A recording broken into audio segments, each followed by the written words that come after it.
और जो हमारा भाई जो अनुसूचित जाति का था, पिछड़ा था, अति पिछड़ा था, वो अगली पंक्ति में आया और उसे बोलने के लिए इसी लालू यादव ने हक और सम्मान, उन्होंने फिर ये जुमला दिया है, झूठ बोला है। और जहां तक परिवारवाद की बात है, आदरणीय प्रधानमंत्री जी कहते हैं ना कि हम परिवारवाद में विश्वास नहीं करते हैं, तो जमुई की धरती जहां वो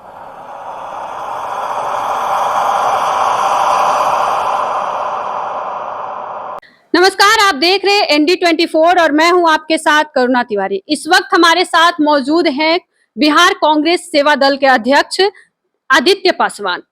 आपसे इनका पहला सवाल है मेरा कि कल जमुई में देश के प्रधानमंत्री आए और उन्होंने कहा कि जब यहाँ पे पहले जो सरकार थी जंगल राज था, यहाँ पे कोई भी इंडस्ट्रियल एरिया नहीं थी और उन्होंने साथ में परिवारवाद पे भी हमला किया, तो इस पे क्या कहिएगा? देखिए, आदरणीय प्रधानमंत्री जी जब भी बिहार आते हैं तो अलग अलग प्रकार के झूठ और जुमलों से बिहार को देकर चले जाते हैं। तो कल जो उन्होंने कहा कि बिहार में जंगल राज था, तो हम इससे बिल्कुल भी उनकी बातों से इत्तेफाक नहीं रखते हैं, इसलिए कि जिस दौर की बात कर रहे हैं वो दौर एक समाजवाद का दौर था। और जो सदियों से जिस समाज को, जो हमारा अनुसूचित जाति का भाई था, जो हमारा पिछड़ा और अति पिछड़ा भाई था, उन लोगों को जिस तरह से शोषण किया गया।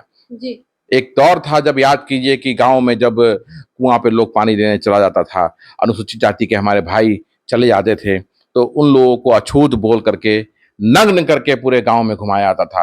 अगर गलती से कोई तालाब में चला जाता था तो उन लोगों को नग्न करके पीटा जाता था। उस चीज का दंभ जो सामंतवादी व्यवस्था ने बिहार में सदियों से चला कर रखा हुआ था, वही वो 90 का दौर था जब लालू यादव ने उस दम्भ को तोड़ा। तो स्वाभाविक है कि सामंतवादी शक्तियां जो होंगी उन्हें वो पसंद नहीं आएगा। इसलिए उस दौर को कहते हैं लोग जंगल राज, क्योंकि सामंतवाद जो था उसे दबाया गया, सामंतवादी शक्तियां जो थी उन्हें दबाया गया। और जो हमारा भाई जो अनुसूचित जाति का था, पिछड़ा था, अति पिछड़ा था, वो अगली पंक्ति में आया और उसे बोलने के लिए इसी लालू यादव ने हक और सम्मान दिया। तो वो इसलिए कहते हैं कि उस दौर में काम नहीं हुआ। मान सकते हैं हम कि कल कारखाने और पुल पुलियों का निर्माण नहीं हुआ, तो आज का दौर जब 18 साल से बिहार के मुख्यमंत्री श्री नीतीश कुमार जी हैं, तो अभी कौन सा डेवलपमेंट हुआ? अगर आप सिर्फ कुछ पुल पुलियों का निर्माण और सड़कों के निर्माण को किसी भी राज्य का डेवलपमेंट का पैमाना बनाते हैं, तो मुझे नहीं लगता है कि वो सही होना चाहिए, क्योंकि राज्य का डेवलपमेंट जो होता है वो औद्योगिकरण से होता है। और पिछले 18 वर्षों से जो नीतीश कुमार जी ने यहाँ सत्ता संभाली, बिहार में 18 बड़े उद्योग भी नहीं लगे।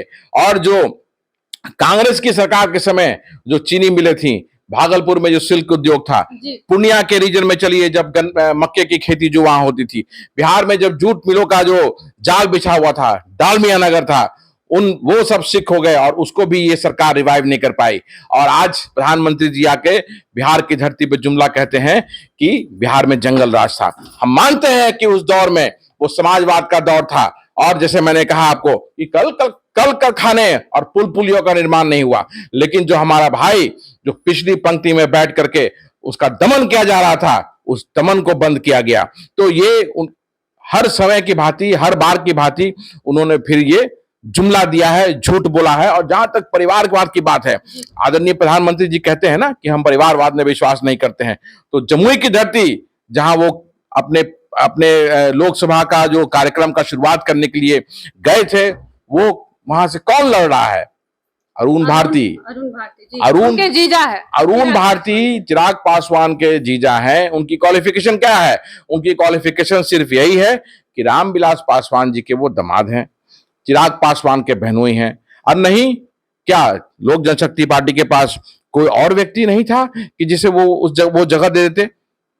मैं आपसे पूछना चाहता हूं, बिहार की जनता से पूछना चाहता हूं कि पिछले 40 वर्षों का इतिहास लोक जनशक्ति पार्टी का देखिएगा तो पता चलेगा कि परिवारवाद की जड़ें इनके दल में कितनी मजबूती से घुसी हुई है अंदर तक। रामविलास पासवान जी ने कभी किसी दलित को पनपने नहीं दिया। रामविलास पासवान जी खुद सत्ता के शीर्ष पर रहे। बिहार के पासवान समाज ने, बिहार के दलित समाज ने हमेशा से इन्हें अपना प्यार दिया और सत्ता के शीर्ष तक में पहुंचाया। रामविलास पासवान जी ने क्या किया? चुन चुन के अपने परिवार के लोगों को संसदीय व्यवस्था में पहुंचाया, चाहे वो इनके भाई पशुपति कुमार पारस जी हो, चाहे वो इनके भाई रामचंद्र पासवान हो, इनका भतीजा प्रिंस पासवान, समस्तीपुर से उन्हें छोड़ना पड़ा क्योंकि 5 वर्षों में समस्तीपुर में कोई काम ही नहीं किया उन्होंने। चिराग पासवान जो इनका पुत्र, वो भी जमुई से भाग करके हाजीपुर जा रहे हैं। जमुई की जनता से पूछिए आप, जमुई की जनता बताएगी किस तरह से बदहाल किया जमुई को इन्होंने। और लोक जनशक्ति पार्टी ने अपने परिवार के अलावा फिर किसी को संसदीय इतिहास में संसदीय जगह में पहुंचाया तो वो बिहार के जाने माने बाहुबली और अपराधी थे जिन्हें इन्होंने मौका दिया। क्या इन्हें कभी कोई ऐसा व्यक्ति नहीं दिखा अपने परिवार के अलावा जिसे वो लोकसभा और विधानसभा पहुंचाने का काम करते? लेकिन नहीं। तो प्रधानमंत्री जी क्या कहेंगे? परिवारवाद की जड़ों को और मजबूत करने के लिए प्रधानमंत्री जी ने अपने लोकसभा का जो चुनावी आगाज किया है वहीं से शुरू किया है, जो परिवारवाद का सबसे बड़ा पोषक है पूरे बिहार में।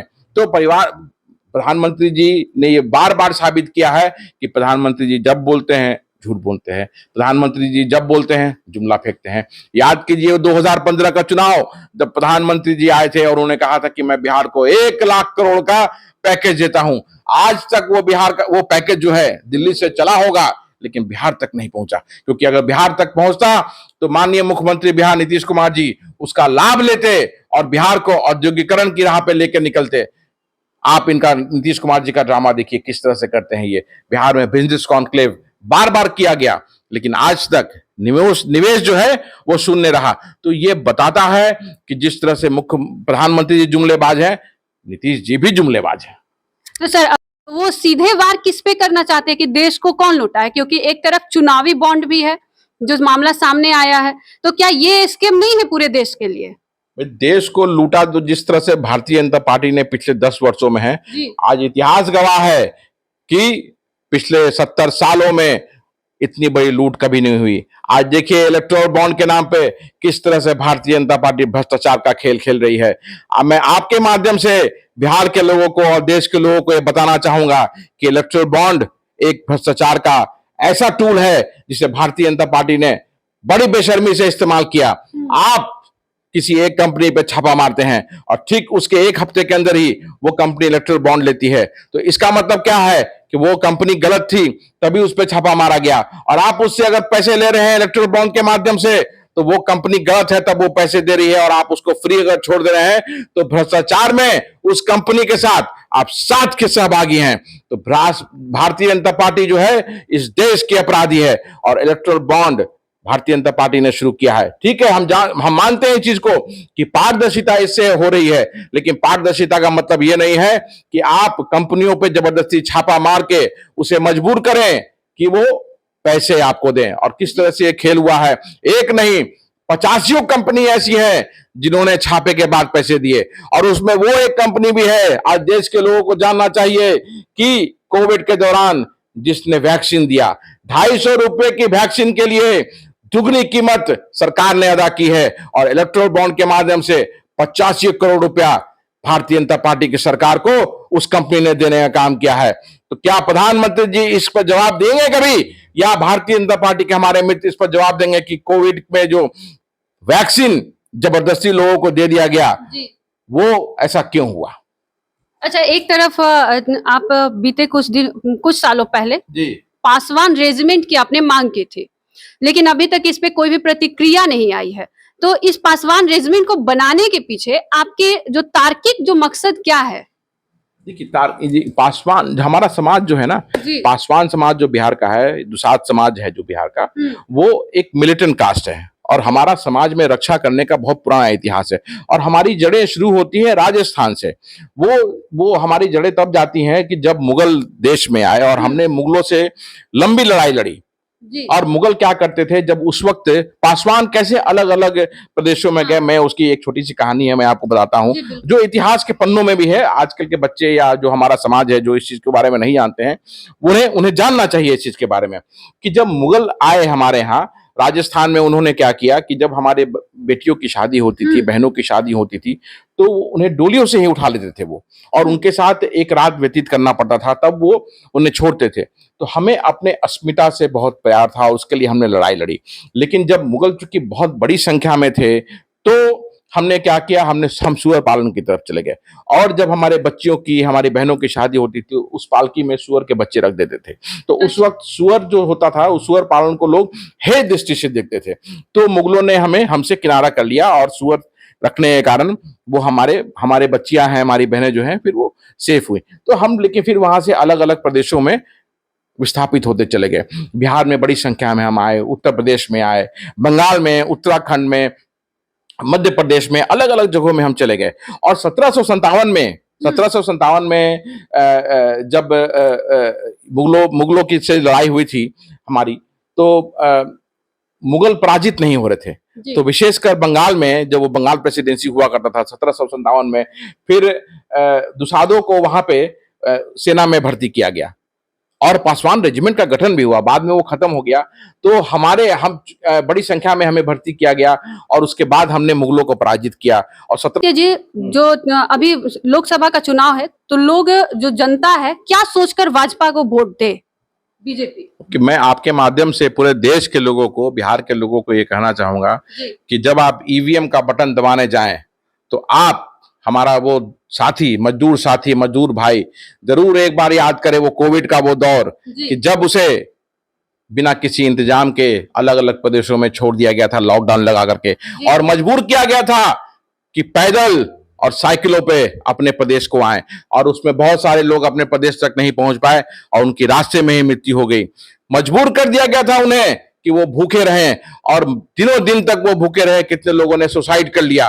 तो अपना ईवीएम का बटन दबाने से पहले उन देश के पूरे मजदूर भाइयों से मैं कहना चाहूंगा कि वो दिन नहीं भूलिएगा कि कोविड में किस तरह से आपको भारतीय जनता पार्टी के कारण वो प्रताड़ना का शिकार होना पड़ा। मैं देश के सारी गृहिणियों से बोलना चाहूंगा कि ईवीएम का बटन दबाने से पहले आप अपने किचन को देखिएगा, और देखिएगा कि जो 100 रुपए में आपकी चीजें किचन में भर जाती थी, आज उसके लिए आपको सोचना पड़ता है। महंगाई ने कैसे आपके किचन का और आपका कमर तोड़ दिया। मैं देश के बेरोजगारों से, युवकों से यह कहना चाहूंगा कि जब आप पढ़ के निकलते हैं और सरकार की तरफ रोजगार के लिए देखते हैं, लेकिन आपको पकौड़ा बनाने के लिए सलाह दिया जाता है, तो सोचिएगा एक बार कि किस तरह से बेरोजगारी के नर्क में आपको ठेल दिया जा रहा है ईवीएम का बटन दबाने से पहले। मैं देश के किसानों से आपके माध्यम से ये कहना चाहता हूं कि आप उस दिन को याद कीजिएगा कि जब प्रधानमंत्री जी ने कहा था कि हम किसानों की आय को दुगना करेंगे, लेकिन आज हमारा किसान भाई आत्महत्या करने को मजबूर है। मैं देश के उन सभी दलित भाइयों बहनों से कहना चाहूंगा कि जिन्हें मूछ रखने पर मध्य प्रदेश में हत्या कर दी गई, मैं देश के उन दलित भाइयों से को बोलना चाहूंगा और अपील करना चाहूंगा कि आप ही का एक भाई जो अपनी शादी के लिए बारात पे चढ़ के जा रहा था, पैच कीजिए, आप ही का एक भाई बारात में घोड़ी पे चढ़ करके शादी करने जा रहा था। उसे उसके घर के सामने ही घोड़ी से उतार करके पूरे समाज के सामने पीटा गया। महिलाओं को वो दिन भूलना नहीं चाहिए कि जब उनकी बहनों को मणिपुर में नग्न करके घुमाया गया और गैंग रेप किया गया, और उन महिलाओं को भी ये भूलना नहीं चाहिए कि उनकी बहनों को किस तरह से उत्तर प्रदेश में बलात्कार करके जला दिया गया, और ये सरकार मूक दर्शक बनी रहेगी। तो मैं आपके माध्यम से पूरे देश के लोगों को कहना चाहूंगा कि अगर आपके साथ ऐसा हुआ नहीं है तो कल कोई ठीक नहीं है कि आपके साथ भी ऐसा हो सकता है। तो अपना ईवीएम का बटन दबाने से पहले 100 बार सोचिएगा कि किन भ्रष्टाचारी लोगों को आप वोट देने जा रहे हैं। अपना ईवीएम का बटन दबाने से पहले 100 बार सोचिएगा कि देश में जो आज अराजक स्थिति बनी हुई है, हिंदू मुसलमान कर दिया गया है, आप वही चाहते हैं या देश में शांति का माहौल चाहते हैं? तो वोट दबाने से पहले इन चीजों को जरूर सोचिएगा। आदित्य, आपने फिर संदेश खाली का जिक्र नहीं किया। संदेश खाली में भी एक ऐसा ही वर्ग है जिसे प्रताड़ित किया जा रहा है, शोषण किया जा रहा है, शारीरिक तौर पे भी, मानसिक तौर पे भी। बिल्कुल। और संदेश खाली में भी जो हुआ है उसकी हम भर्त्सना करते हैं, और जो भी इसके पीछे हैं उनको सजा मिलनी ही चाहिए। कि गलत है, वो कभी उसके लिए सही नहीं बोला जा सकता है। जी।